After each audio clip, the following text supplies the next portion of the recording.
Good day. This is Solidarity News Brief, bringing you news highlighting the dignity of human life from conception to natural death. I'm Rene Trabanino. I'm pleased today to have three gentlemen who are very knowledgeable in this area of legislation.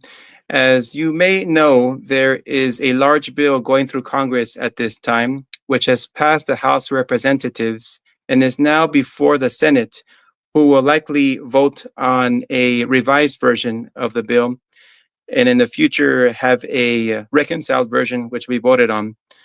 Here today to discuss this large bill are Brian Carroll, who's a former presidential candidate for the American Solidarity Party from 2020, Peter Sonski, who is a former also presidential candidate for the American Solidarity Party, James Hanink, who's a former candidate for governor of California for the American Solidarity Party. And we'll go ahead and start with you, Brian. As you know, the bill is a huge bill, over 1,000 pages long, and it encompasses a variety of categories, including immigration, including taxes. It encompasses a wide variety of different categories, and it has a cost associated with $3 trillion, $3 trillion added to the national debt. So over the next years. So I wanted to know what your thoughts were on this, and what do you propose to do with regard to this as an improvement upon it, or as a completely new idea for policy?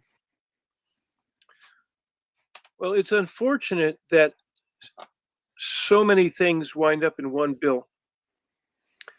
And it's obviously because everything involves money. But for example, the bill as it stands forbids certain kinds of support for the Supreme Court or other courts. If a court mandates, excuse me, a senior moment here, I'm trying to think of the term. But if a court orders something of an agency, the people who have sought that court order have to put up a bond, an enormous bond, so that it becomes the justice for the wealthy, but not for the people who can't afford it. And I can see where there's a monetary aspect of that, but it shouldn't be in a bill that has our whole economy in it. It should be set aside in something else. And then I don't like the way that it's cutting all of the safety net support for especially the working poor. It's very unfortunate. And I think the ultimate solution, is not to give so many tax breaks to the very wealthy. The offset of tax breaks for the wealthy could cover the safety net reductions that are in the bill. Yes, thank you, Brian. And do you have any thoughts, Brian, about the national debt? If that's something that we should work on reducing, or how does it affect the everyday person directly? If you have any thoughts on that. We should absolutely reduce the national debt. That is a time bomb that is going to go off, and it's going to bring us down as a country. And it could happen during my lifetime. It will happen during my children and grandchildren. We have to deal with that. But this is not the way to do it. Thank you, Brian. Peter Sonski, any thoughts on this, and any improvements you could think of with regard to the national debt, and how it's, as Brian Carroll said, it's possible ticking time bomb here? Well, thank you, Rene. And I agree with Brian. We're in a terrible situation. $36 trillion of debt. Anybody who had a new baby born today, that baby arrived with $106,000 of indebtedness. Can you imagine that? Every citizen of the United States owes more than $100,000 if you were to divide it among the amount, 36 trillion. So to Brian's point, yes, this is a very large bill. It's a big bill. I don't know about the beautiful part, but it certainly is big. And to your point, Rene, it's 1,000 pages plus, which makes it very complex and difficult to ingest entirely. And no bill naturally is perfect, but this one has a great deal of flaws. And the biggest flaw, to Brian's point, is that it continues to make the situation worse. We need to go in the opposite direction. We have a very bloated federal government. The American Solidarity Party, whom we all represent, has sought time and time again to reduce that bloated bureaucracy that is the federal government and to bring government down to the people on the local level where the real circumstances are and where people can make decisions. They ought to have the authority to make decisions for themselves because they most often have the responsibility for addressing those issues. To be sure, we need a federal government, but we don't need a federal government to be doing all that it is doing. And we don't need a person in the White House that wants desperately to find ways in which he can perpetuate his own agenda by adding tax benefits for those who are of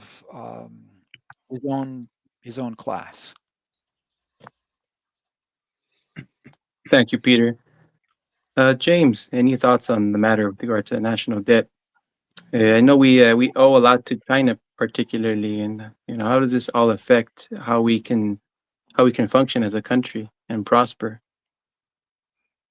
Yes, I think ordinary folks such as ourselves know what a burden it is to pay interest on a loan. Now imagine the interest we're paying on the national debt. It's staggering. It's absolutely staggering.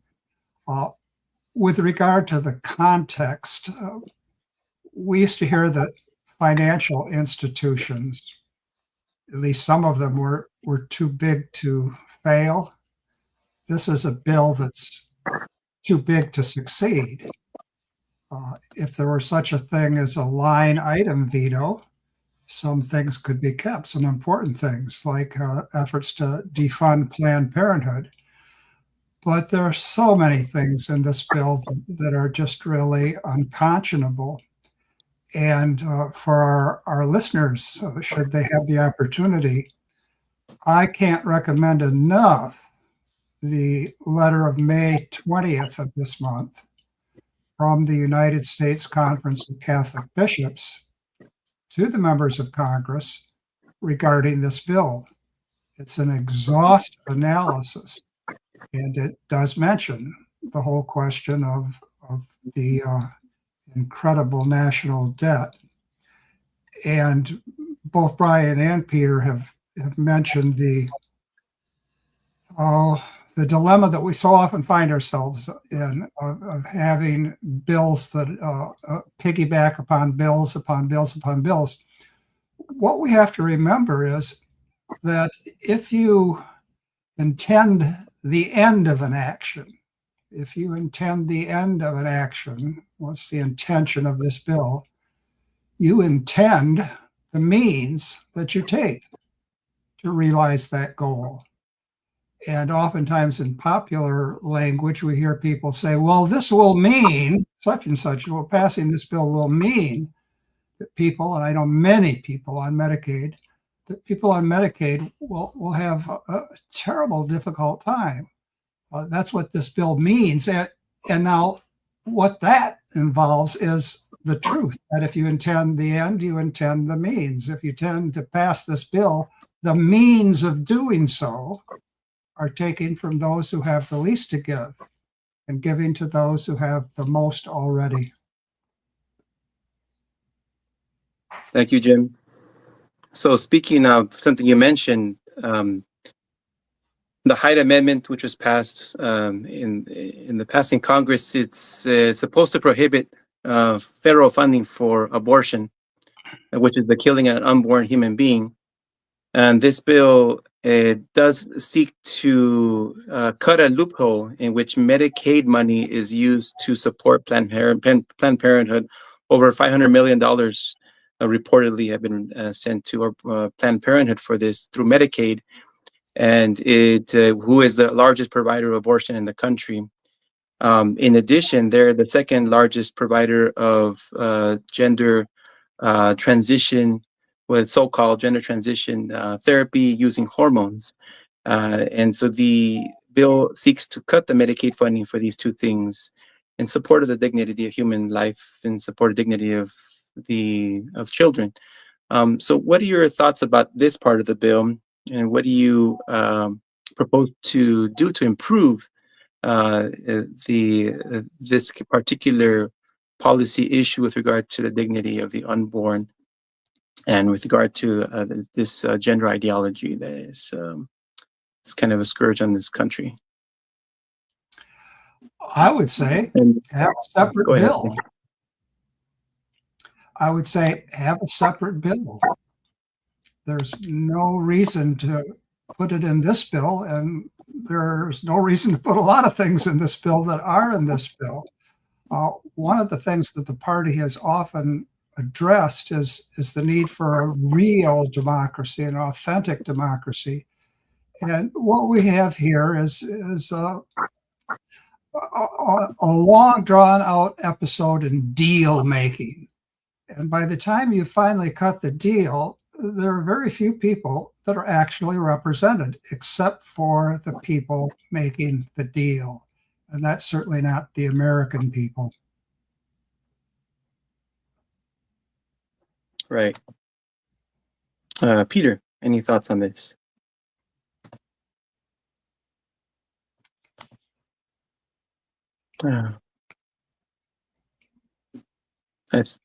I think you're muted, Peter.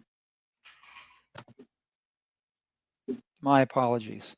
I certainly support the provision, Rene, that you mentioned, the attempt to defund Planned Parenthood. I say attempt because, as Jim so wisely points out, there are likely to be ways in which this is going to be overcome, sadly. But the idea is that Planned Parenthood provides a multitude of services, or a variety of services, including those that you mentioned. And the measure, the big beautiful bill measure, would stop all funding to Planned Parenthood for services that are beyond these, beyond abortion, beyond the chemical transitioning of people. So I certainly support efforts that are going to take money away from Planned Parenthood for all the destructive activities that it does. But to my colleague's point, this is a measure that I think is bound for further debate, further discussion, and further compromise. And it's likely to be one of those that is sacrificed if it's going to pass. In the House, it passed by one vote, 215 to 214. Because it's a budget reconciliation bill, it does not require 60 votes in the Senate. It requires only a simple majority.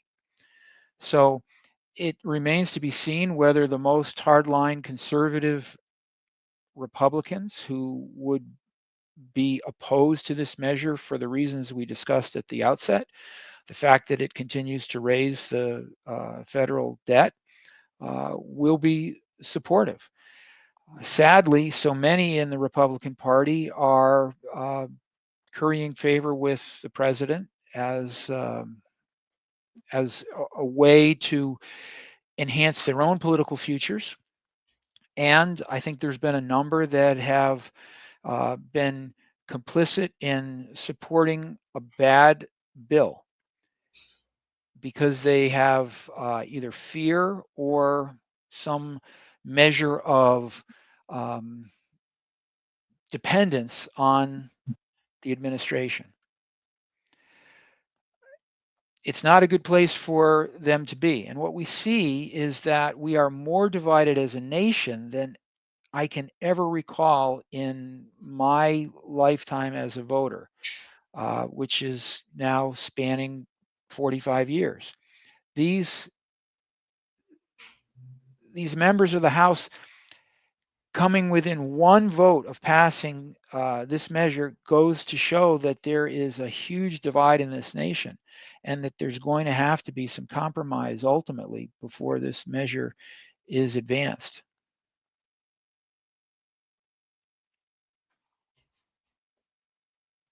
Thank you, Peter. Brian, any thoughts on this section regard to Planned Parenthood defunding? I think our best chance to have legislated reduction in Planned Parenthood would have been during the first 2 years of the George W. Bush administration. We missed the opportunity there, and ever since, I have been suspicious of just how dedicated to the pro-life position the Republican Party actually was. But we had the White House and both houses of Congress at the time, and we didn't do the things that should have been done. And when we look at how funds go into either abortion or opposing abortion, one of the things we have to recognize is that if we reduce support of families or individuals who are facing problem pregnancies, abortion is going to go up. I live in Central California. Tulare County is a red county in a blue state. Our Medicaid in California is called Medi-Cal. And in my county, 80% of the babies born are born under Medi-Cal.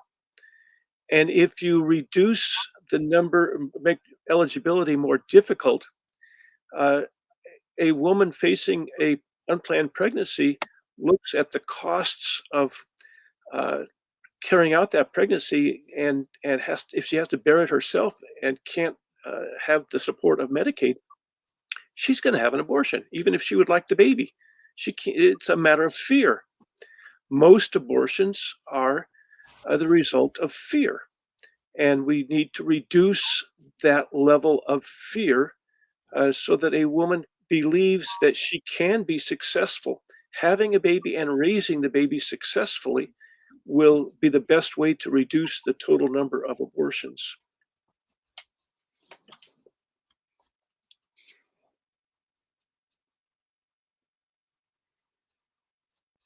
Thank you, Brian. And it seems to me that the whole life approach, as you all gentlemen were alluding to, is the best approach, is helping the mother after the pregnancy, during the pregnancy. And Medicaid is one big part of that, as you mentioned. So we'll get to that in our discussion today.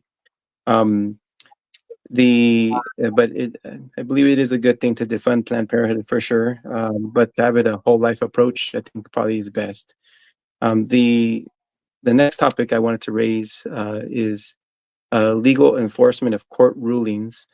So the bill hidden in its 1,000 pages is a provision that indicates that a bond needs to be posted for any sort of court ruling, for an enforcement of the court ruling.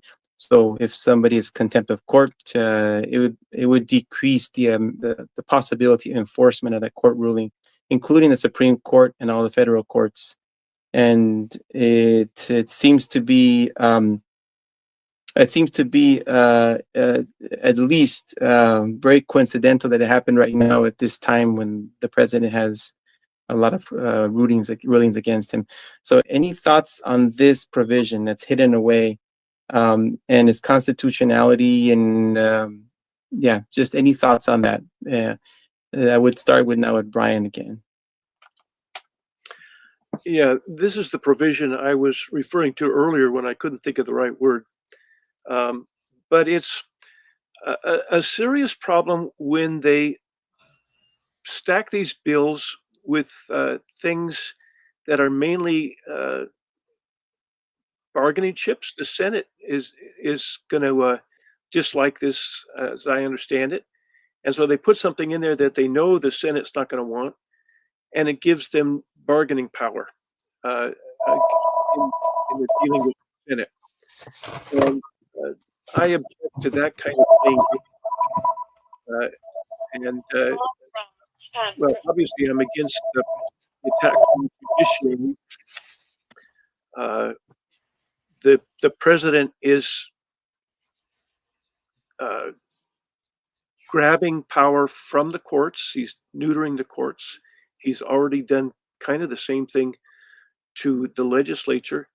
And this is a very dangerous moment for our democracy.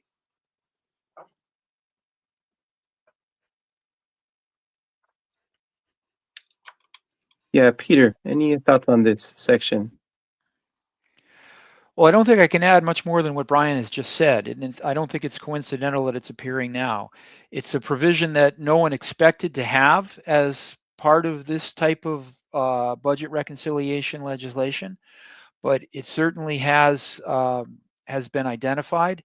It is, as Brian says, a blatant effort to thwart court action against particularly the administration. And it seems to me that we're backsliding. We're moving away from democracy. We need to make an individual's ability to fight for his or her rights one of the easiest things to do, not one of the most difficult things to do.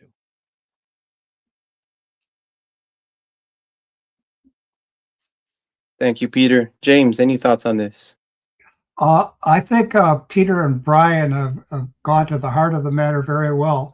I would add only that there's a truly unconscionable parallel going on with immigration.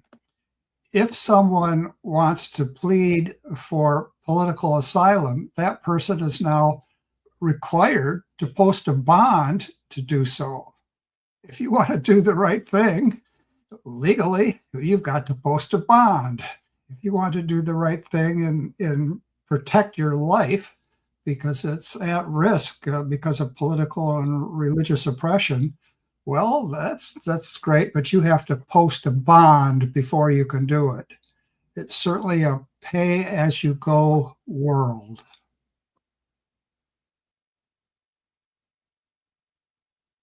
Thank you, Jim.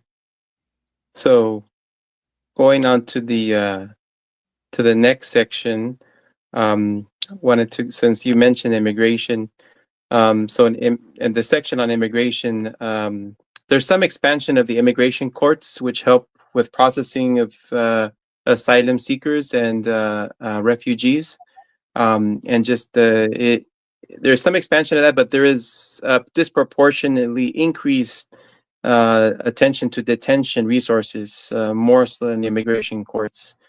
There's also it overrides the protection for unaccompanied children and potentially can separate them from their families.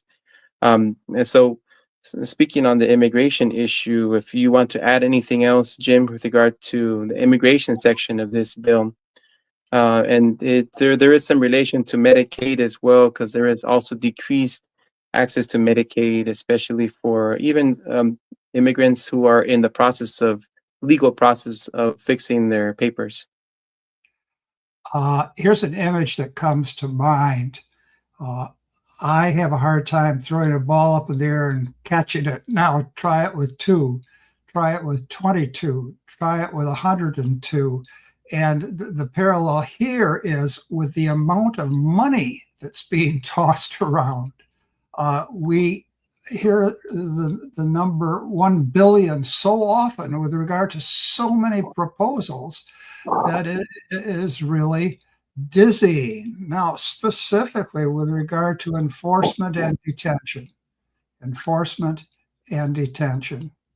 this bill would add to the current budget $70 billion.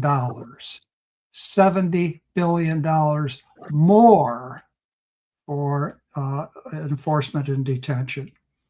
And a good chunk of that money would go to jails, which would in effect be corrals for people detained on immigration charges.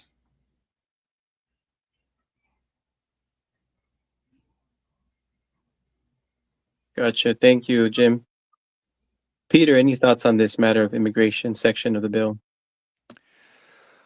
Well, Rene, I continue to struggle with the fact that here in America, we are below replacement level in our birth rate. And the president has talked about incentives as a way to increase the number of children born.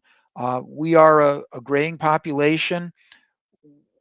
We are, those like myself and the baby boom generation are growing older, but we're living longer, and we are going to be placing more burden on federal programs as a result of that.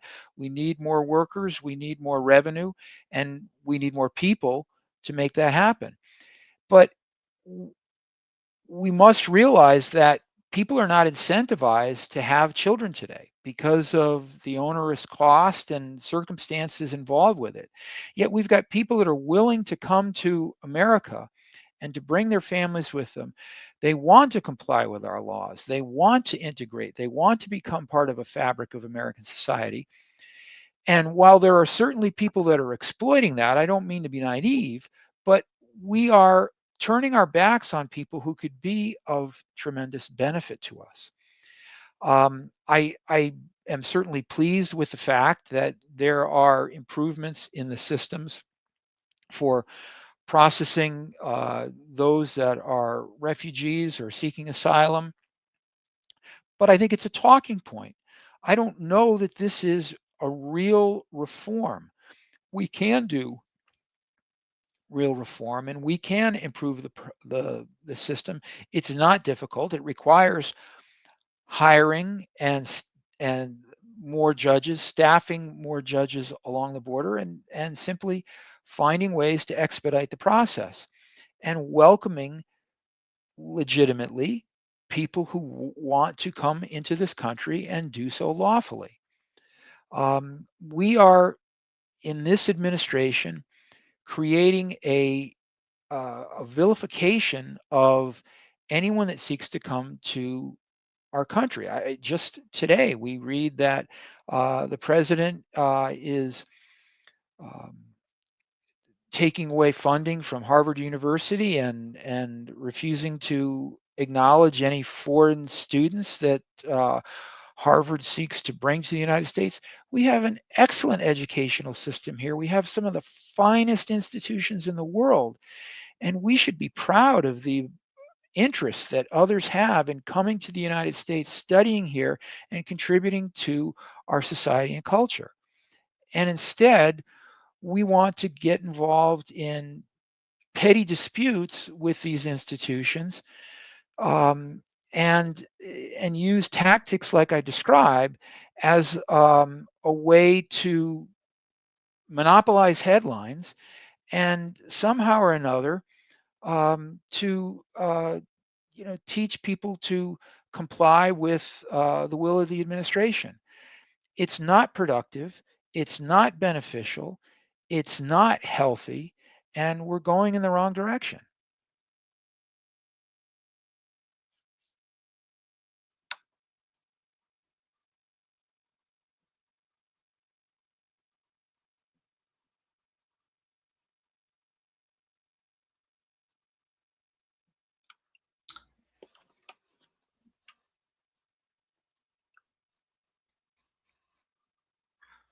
Rene, you are muted. Oh, Well, yes, sorry about that. Yes, Brian, I know you alluded to this earlier, Brian, with regard to immigration, but any other thoughts on the immigration section? absolutely. Apologies. Pick up on what Peter just said because I am in an agricultural county with a very high population of immigrants, both legal and without documents. And I am a retired junior high teacher, and the students that I worked with, there's both a fairness issue and a return on investment. 2 years in a row, the valedictorian of our junior high 8th grade class, they were students who came in as children, entered kindergarten without documents, citizenship documents, but they went through our schools. They performed very well. They went directly from our high school to University of California, and both of them are now out of the university with degrees, and they are employed in valuable positions that are contributing to society. And yet they're still very vulnerable. I texted with one just the other day just to see what her status was, and I asked her if any of her peers had been able to become legalized, and she admitted that they had not. Only one who married a citizen. But we invested an enormous amount of money in educating talented people. The return on investment, if we were to deport those young people, would be horrendous. We need those people. Peter was absolutely right when he talks about the replacement, because our replacement, natural birth replacement, is so low. We need these people, and they are talented. When the president slanders them as criminals, that's what it is. It's slander. The actual figures on crime for those who are immigrants is lower than those who are born here. And when we slander and operate out of fear, we are cutting off our nose to spite our face with these talented young people that we need. But on the other side, it's extremely unfair to them, having put everything into becoming good citizens in this country. We need to give them that citizenship.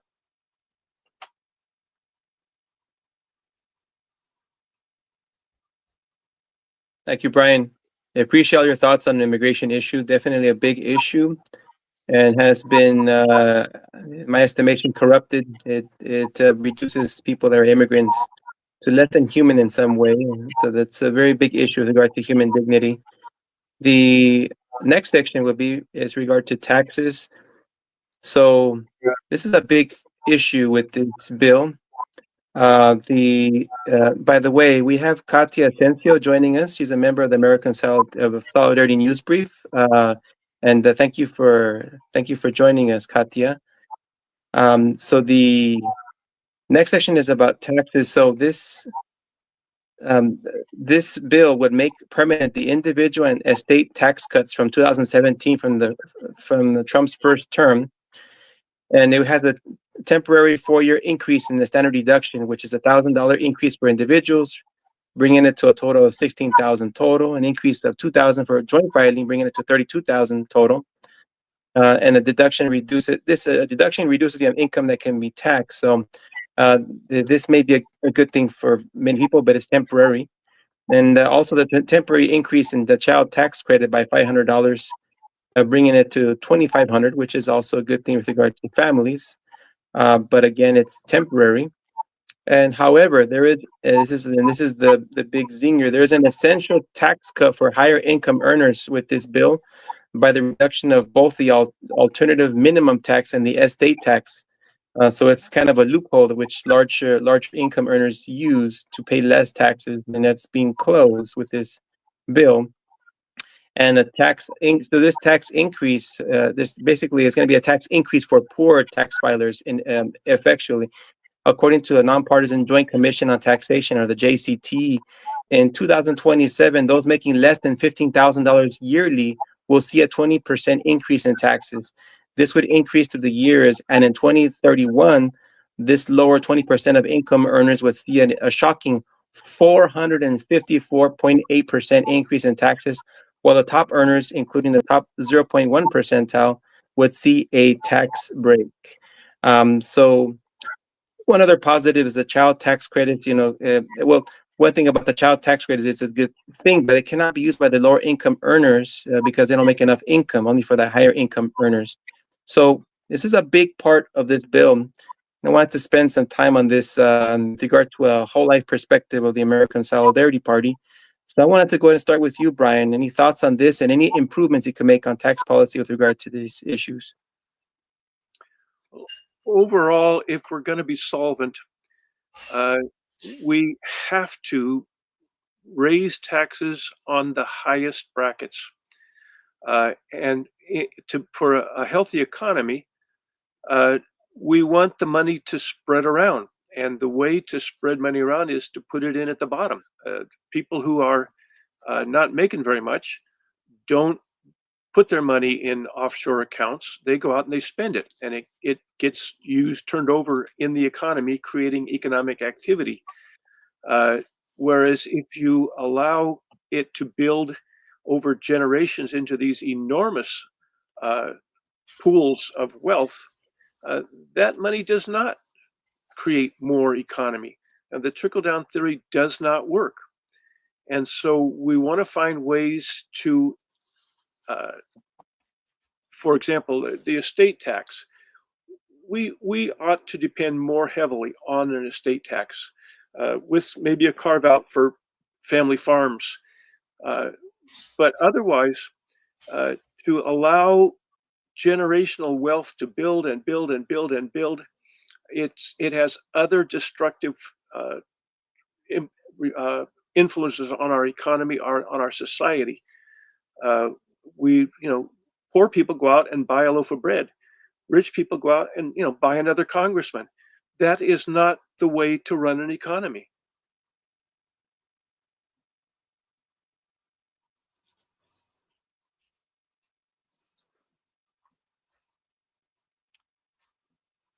You are mute, Brian, Rene. Oh, sorry. Yes, Peter Sonski. Any thoughts on the tax policy with regard to in this bill? Well, I agree with Brian's premise that, if we have truly a progressive system, the burden of the taxes is being placed on those with the most wealth.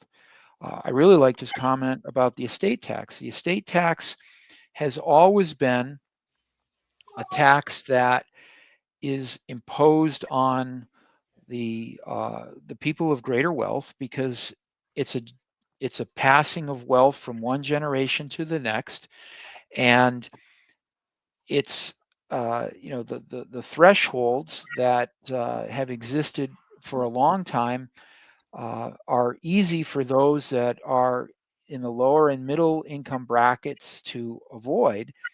And so any effort, any measure that seeks to diminish revenues that are coming in from the estate tax is only going to benefit those who are the wealthiest. So very good point or very good observation on Brian's point. Your point, Rene, about the alternative minimum tax. I mean, it's not going away, but it's being neutralized in such a way that people who would otherwise have to pay larger amounts of tax because they have taken advantage of so many deductions or credits or other tax provisions and loopholes, now don't have to contribute to those amounts. Look, we hear it all the time, especially from those on the right side of the political spectrum, that there are, millions upon millions of people that don't pay any taxes at all, and there's validity to that point. But they don't make enough money to pay any taxes, and they're not getting any of that advantage that Brian points out simply by not paying taxes. They need an opportunity to make a go of it in society. We as a party have always stood for people having an opportunity, people having an opportunity to own property, people having an opportunity to contribute in society through their labors, through their innovation, through their entrepreneurship, and really benefit from that. When we are constantly pawns of another entity, whether it be a government, an organization, an employer, um, we never have that opportunity to really realize that dignity that is innate in all of us. So the ASP has long stood for a truly progressive taxation system that fairly distributes the burden. And this particular measure does none of that. It does the opposite of that. It increases the burden on those that have the lowest levels of income and gives more relief to those that are on the top spectrum. It's not a surprise from the presidential administration that we have now, um, but it is a huge disappointment. And what I find disappointing even more is that many people are rallying around the point that we talked about earlier. The point, well, we're going to defund Planned Parenthood. Yes, that is a provision that's in the bill. It's a provision that we should give support to. It's a provision that we should hope that does ultimately become enacted. But we can't fail to point out the deficiencies in this bill and simply rally around its support because we see it as doing good in one limited area. Um, we need to find ways in which we can encourage our lawmakers to do good in more areas than just one.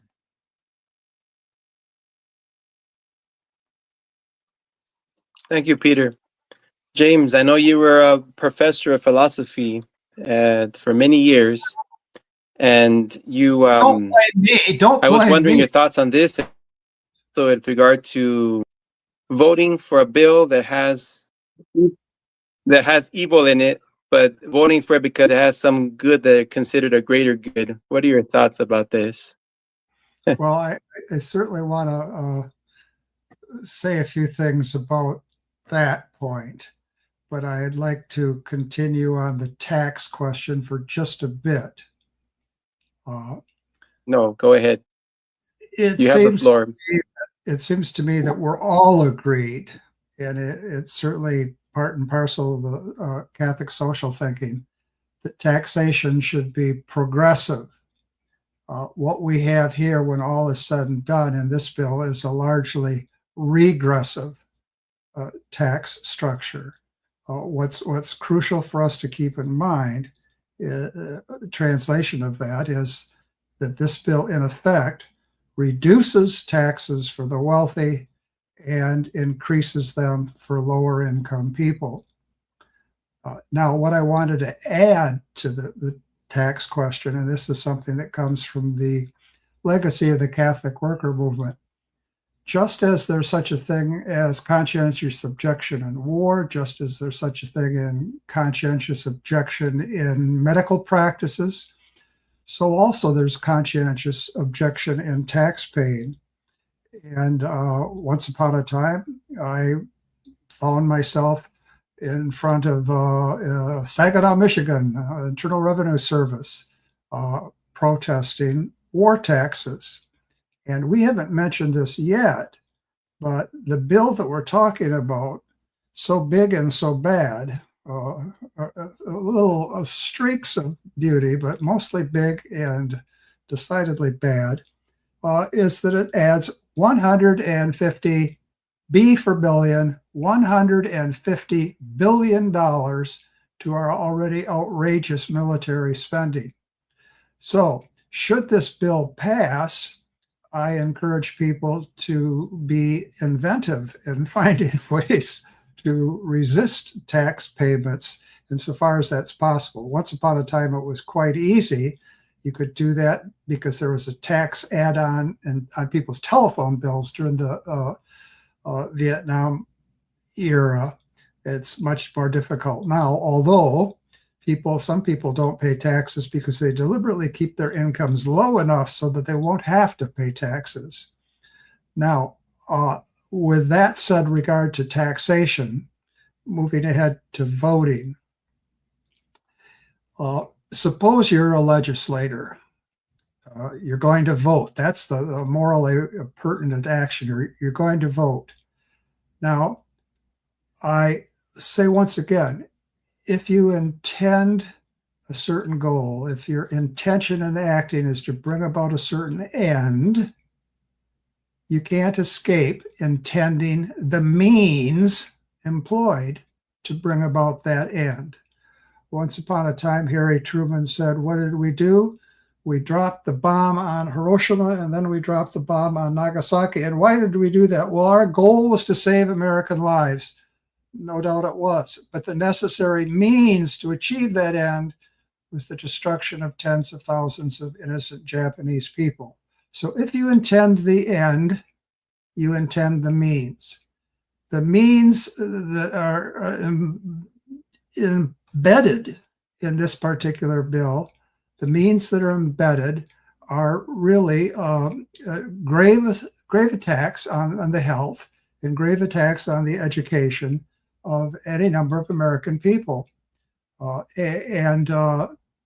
That's not acceptable. That's not acceptable. So I would encourage any legislator to vote against this bill and to insist that there be some sort of coherent presentation of bills. There currently is an incoherent presentation of bills because we have an incoherent political system. And I would encourage any individual, any constituent, to contact her or his legislator and argue in favor of a no vote.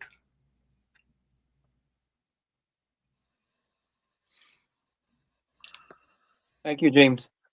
So next section, I wanted to deal with this bill is so huge. There's so many sections. I apologize to our listeners that we have to get to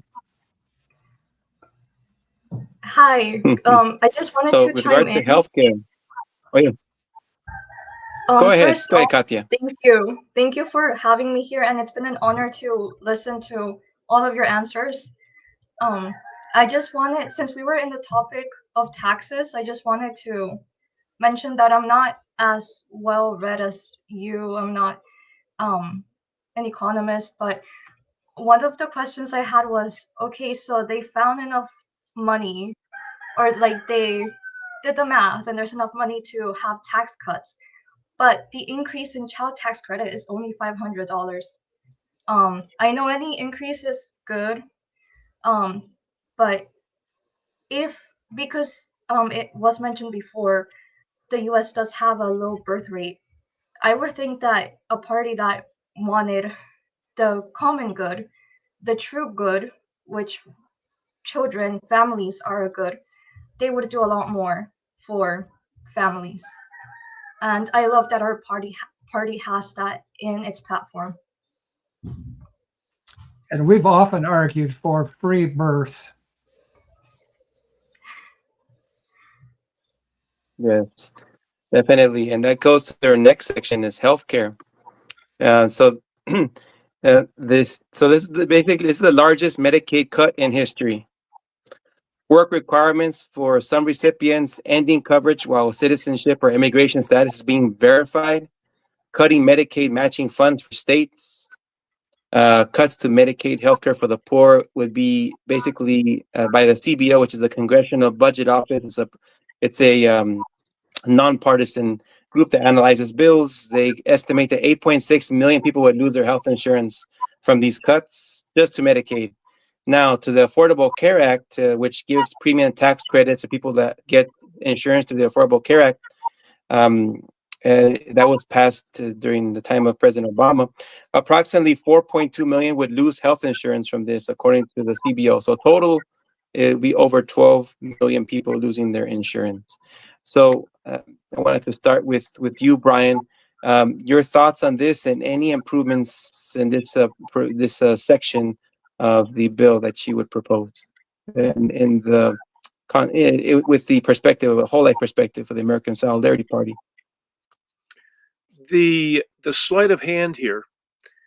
I mean, the buzzword is we want to get rid of the freeloaders, and the major freeloaders are not the employees. 64% of the people who are on Medicaid today are working. Some of them are working 2 jobs. But the employers have discovered that if they don't give the employee enough hours to kick over to be full-time where they would have to pay benefits, they can keep a guy on it, 28 hours a week, and not have to pay the benefits, the health benefits. That same employee can get a second job at 28 and they'll be working 56 hours a week and not getting any health care. They'll have to buy their own health insurance. And so the first thing that we can do is say, hey, let's have companies pay in for every hour that an employee works. Ideally, we would go to a universal health care where everybody is covered. Your insurance doesn't depend on your job. It travels, if you leave one job and go to a better job, you don't have to go through a period of qualification. The employer can hire you for as many hours a week as they need, and the employee can work as many hours a week as they need, and healthcare is not an issue. Every other country in the world, every other industrial country, I don't know, there's 33, 34 total, have that kind of a system. We're the only ones that do it the way we do it, and we are spending more of our gross national product on healthcare, and we get worse results. So the first thing is to make sure that employers, if we're going to keep an employee-based system, every employer needs to be paying in for every hour worked by any worker. I think that's the biggest thing.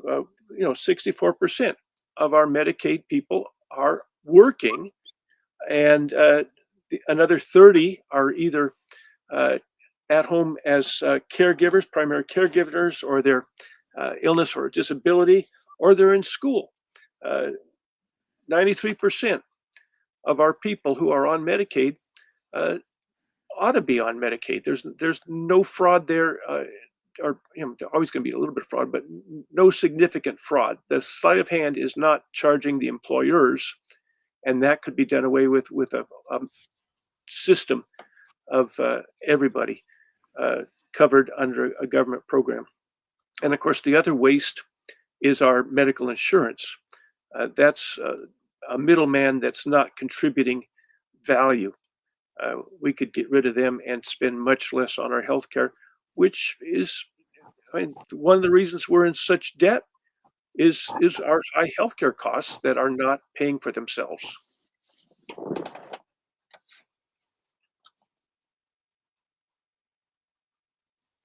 Rene, I'll jump in on Brian's Thank point. you, Brian. He Yeah, makes go ahead, he Peter. makes excellent observations. Again, in fact, we could do an entire show or series of shows on the crisis in healthcare in the United States that Brian makes mention of. Yes, we all think it's a good thing to avoid fraud. We all think it's a good thing to ensure that people are legitimately in need and legitimately deserving of government benefits. But to Brian's point, this is something that legislators use as talking points. They love to be able to say, we're going to clean this up. We've been wasting so much money. We have a lot of people that are deadbeats and are taking advantage of the system. But the reality is we have a lot of working poor in the United States for the very reasons that Brian cites, because employers are taking advantage of them. They can monopolize or manipulate them to work a 35-hour week, not qualify for benefits, and so not have those expenses involved. But these people obviously need some manner of health care, and so they are turning to government systems, Medicaid, in an effort to secure it. Everyone has a right to have well-being. And we as a society have so much ability to do that in the United States. Our medical technology is unrivaled, but we use it wastefully. And the manner in which drug companies, for example, are exploiting the U.S. consumer and uh, the health system in general is much different from the way it's managed in other places. Yes, we certainly want drug companies to have investments that allow them to continue research and benefit and improving and introducing new drugs.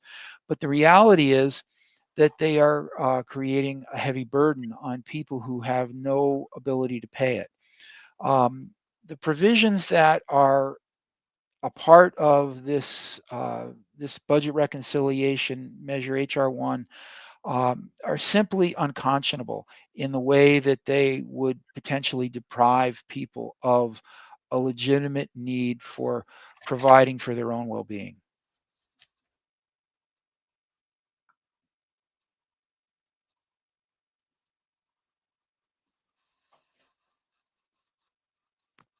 Go ahead, Jim.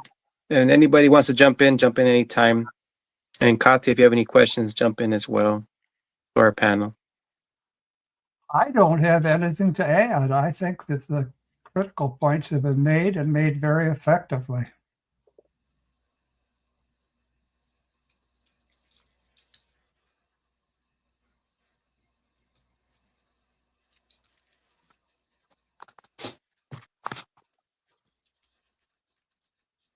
Okay, so let's move on to the next section, which is family. So we talked about the child tax credits already.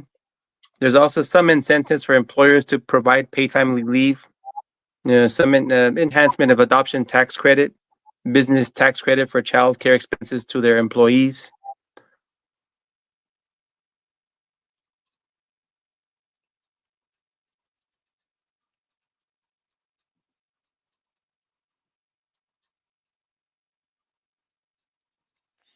Looks like we lost Rene briefly. I think the provisions he mentions are noble in approach, but I don't think they go the distance that they need to in order to really help people to overcome some of the burdens that they have. Yes, the CTC, the child tax credit, is a beneficial uh, a beneficial means for families to be able to make ends meet. But if these these credits are not able to be claimed because they don't qualify for earning levels, then we're not helping the people that need it the most. Again, we're helping those that are perfectly capable, or better capable at least, of managing those expenses in the first place. We need to incentivize employers so that they offer more family leave, that there's more flexibilities for families in raising their children. We need to be able to find ways in which we can support moms, as was mentioned earlier by Jim and by Rene, both before, during, and after pregnancies. Or at least before, during, and after birth, before, while they're getting their pre care and then their postpartum care. These are deficiencies in our system that are not being exploited by people. They're certainly they're certainly, um, as Jim says, and I think maybe Brian said earlier, they're opting to avoid having children. They're opting to seek an abortion against uh, their own desires, simply because they can't manage the cost and the circumstances that they will be faced with in rearing a family. That's not an America that we can be proud of. We need to be an America that welcomes families, that assists families to be healthy, to thrive, and we're, as I mentioned before, we're going in an opposite direction.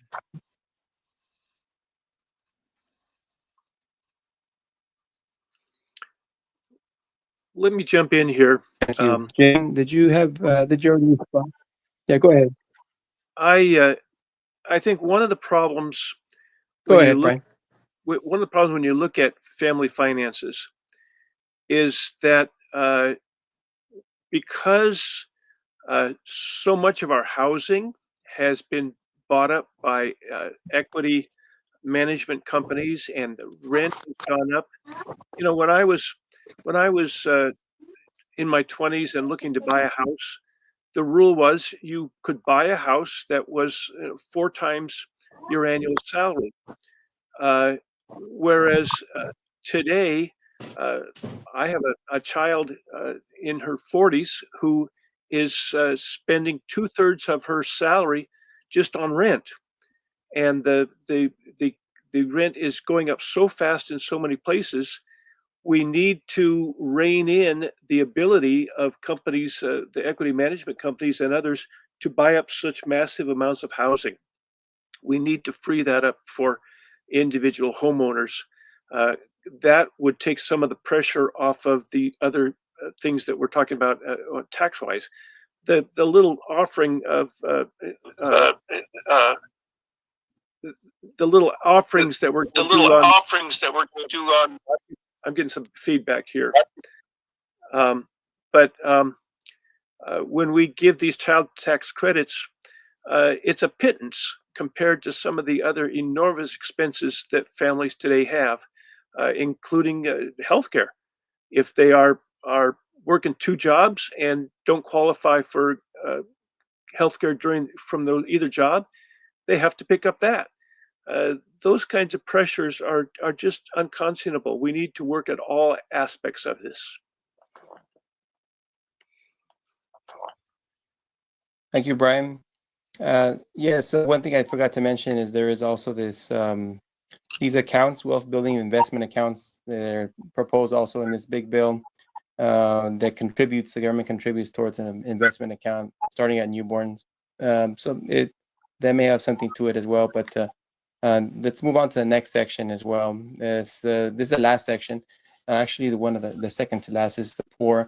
So besides the Medicaid cuts that we mentioned before, there's cuts to SNAP, which is the food stamps, including reducing access by lawfully present immigrants, and then doubling administrative cost sharing for states, and enhanced work requirements generally, and enhancement to basically access to low-income housing tax credit to support development of affordable housing. So a mixed bag there. I was wondering, Brian, if you could speak to this issue as well. Well, I live in one of the poorest counties in California, which makes us one of the poorest actually in the whole country. And a lot of immigrant labor working in the fields. And a lot of that is seasonal work. And there's a real problem with that. They work 7 or 8 months out of the year when the crops are available, and then they go a period without it. And so just basically when you're looking at the program, they have to qualify for it, and then for a little bit they're making too much and they get bumped off, and then when they're laid off again, they have to go through the whole qualification process, and they lose a couple months.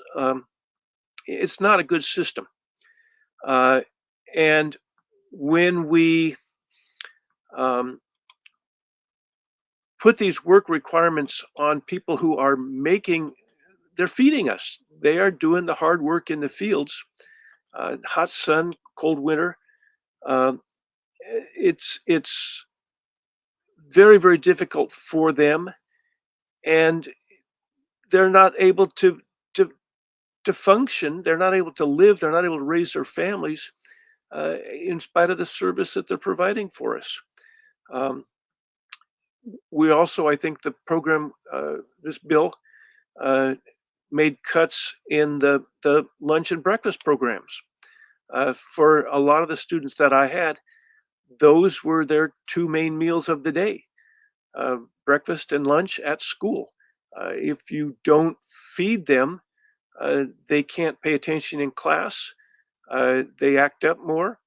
Uh, we need those programs for the working poor.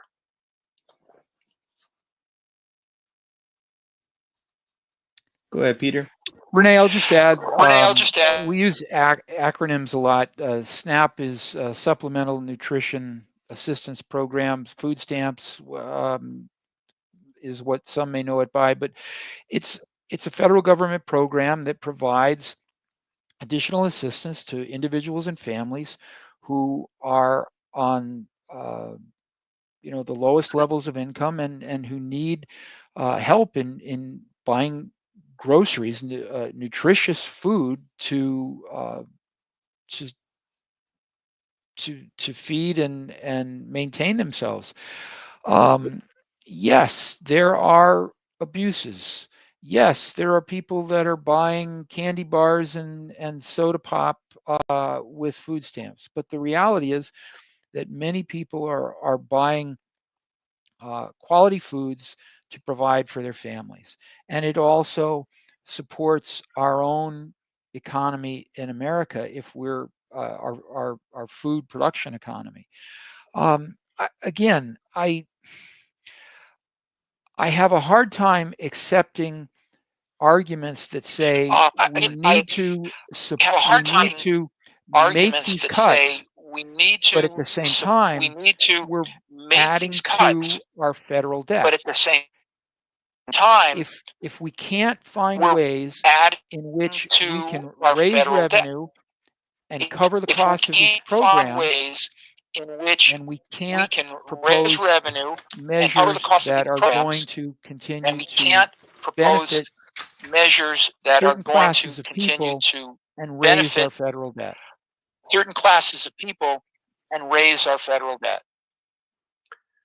Can I add something too there? Thank you, Peter. Can I add something too there? Go ahead, One of the problems in poor communities is that when you have a large number of people who are not able to buy groceries, the stores collapse, and then even people who do have jobs and money to buy, the stores are not available. Same thing with the hospitals. If we don't have the subsidies that help the poor buy both their food and their health care, the grocery stores simply shut down and there's nothing available, or the hospitals shut down and those are not available. The city, the little town where I taught, for a number of years did not have a grocery store, so that no one in town was able to buy fresh vegetables without driving to the neighboring town. And when you take away the extra income from those stores because you're not providing the poor the ability to buy groceries or have a hospital, it hurts everybody.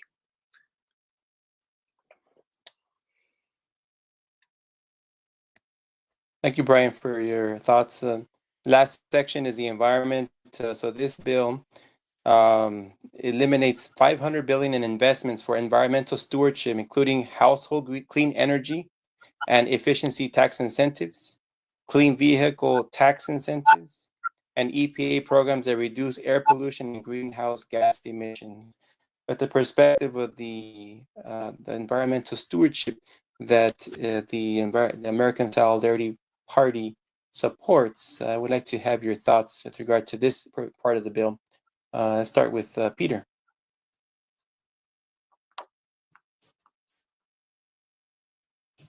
Thank you, Rene. I'll be honest. Again, I don't know why we have measures like this that have already shown a benefit to our country. We're moving in a positive direction toward renewable energy. and improved conditions for water and air, and we're now looking to eliminate those programs and essentially reward companies that are not participating in these programs. So I find so much at odds with my own sensibilities in this bill, and I can't see how we should compromise on these areas and so many others and still continue to create a wider debt for our children and grandchildren. Any thoughts, Brian?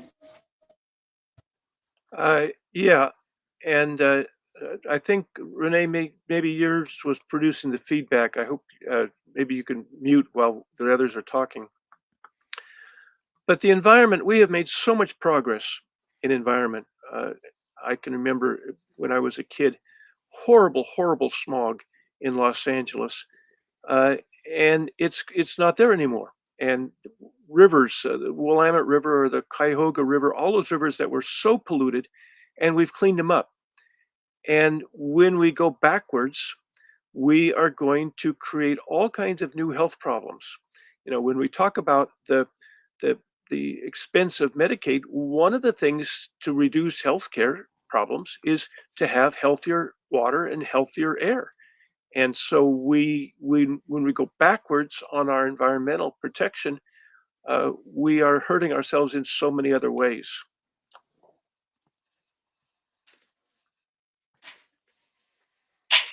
Thank you, Brian, for your thoughts. Thank you, Brian. Thank you, Peter. Katya, thank you for joining. And I appreciate all your thoughts and insights into this large bill. And we encourage our audience to look critically at this bill because it has a lot of provisions, the variety of different aspects that can affect human dignity.